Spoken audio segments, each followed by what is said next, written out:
Bonjour à tous, bienvenue à l'heure de gloire. Notre Père céleste, nous vous demandons de nous enseigner votre parcours aujourd'hui au nom de Jésus. Amen.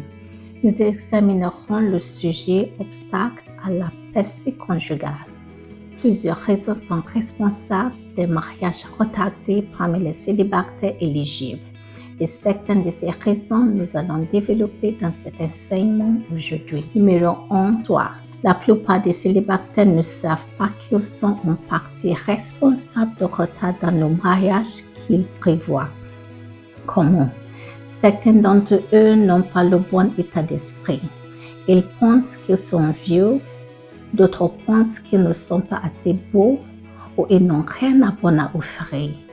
Et dans le Proverbe chapitre 23, verset 7, la Bible dit « Comme un homme pense dans son cœur, lui aussi ».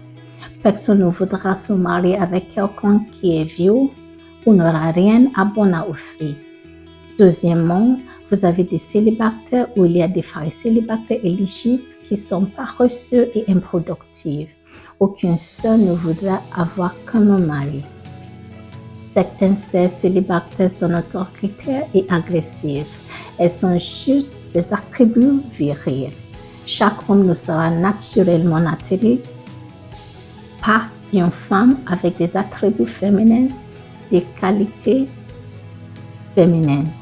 Une femme qui est douce, humble, gentille et soumise. Parce que la Bible dit dans Genèse chapitre 1, verset 27, Dieu les a fait mâles et femelles. Numéro 2, la peur. Certains célibataires vivent dans la peur en raison de leur âge ou peut-être des expériences passées. Dans 1 Jean chapitre 4, verset 18, la Bible nous a fait comprendre que quiconque a peur ne peut pas aimer, parce qu'il n'y a pas de paix dans l'amour.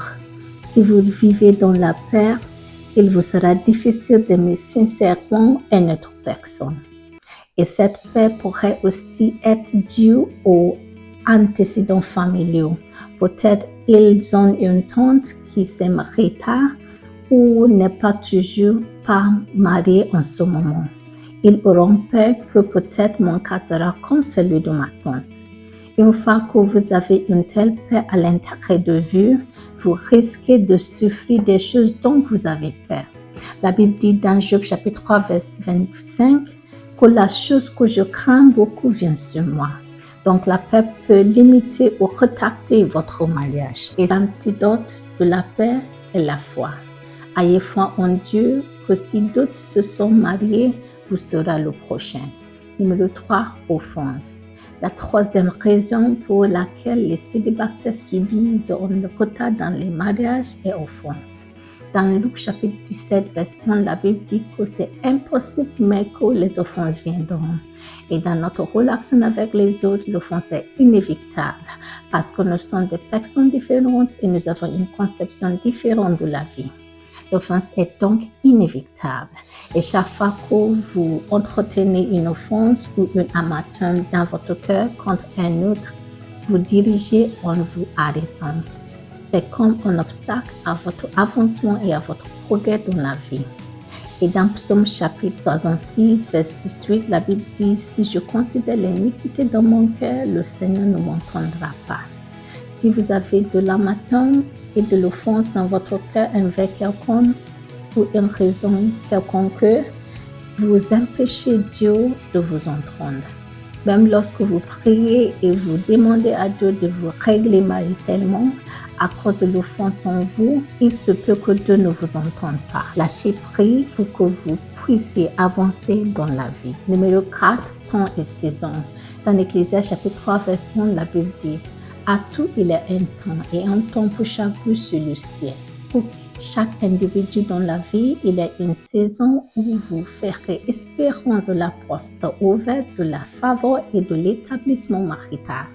La plupart du temps, nous ne sommes pas conscients de cette saison. Et une fois que vous ne la maximisez pas, vous risquez de la perdre et vous devrez attendre une autre chance. Assurez-vous donc d'être sensible aux prétendants qui vous entourent en tant que dame. Ne pensez à personne. Cela pourra vous surprendre de savoir que Dieu peut vous envoyer votre trésor, votre mari, sous sa forme de matière première. Et vous savez que quand quelque chose est dans sa forme brute, il n'est pas attrayant. Donc, ne pas jouer vers le bas ou ne pas penser à quiconque vient à vous pour demander votre main dans le mariage. Les apprécier et utiliser la sagesse pour leur faire connaître votre position en ce moment. Numéro 5, bastion et ennemi. Si vous avez fait tout ce que vous devez faire, vous êtes conscient de vous-même, vous n'avez pas de problème d'attitude, vous êtes donné au service du royaume, vous n'êtes pas enfoncé envers Dieu ou l'homme, vous avez fait tout ce que vous devez faire et pourtant votre paix conjugale ne vient pas, alors vous savez quel ennemi est responsable. Et que faites-vous? Dans 2 Corinthiens chapitre 10, verset 4, la Bible dit, les armes de notre guerre ne sont pas de la chair. Si votre combat n'est pas physique, alors c'est spirituel. Alors vous vous engagez spirituellement, levez en hauteur de prier, ou vous priez pour démanteler ces autels qui vous résistent. Parce que les armes de notre guerre ne sont pas carnales. Ils sont puissants par le Christ pour abattre les forteresses. Faites donc confiance à Dieu pour tenir au-dessus de votre captivité conjugale. Et je vois des hommes célébrer avec vous bientôt. Je veux donc vous inviter à accepter Jésus dans votre vie, si vous ne l'avez pas fait. Car c'est la seule façon dont vous pouvez être sûr d'accéder à toutes les bénédictions et héritages que vous avez en Christ. Votre mariage fait partie de ces bénédictions. Alors, s'il vous plaît, si vous n'avez pas accepté Jésus, priez cette prière de salut après moi. Père, au nom de Jésus, merci pour ma vie. Je crois que vous avez envoyé votre Fils Jésus-Christ mourir pour moi et me sauver. Seigneur Jésus, viens dans ma vie et sois le sauveur de ma vie. Au nom de Jésus. Félicitations, c'est un nouveau départ. Et je vois votre captivité conjugale se retourner pour un témoignage au nom de Jésus. Amen. Que Dieu vous bénisse. Je suis votre hôte.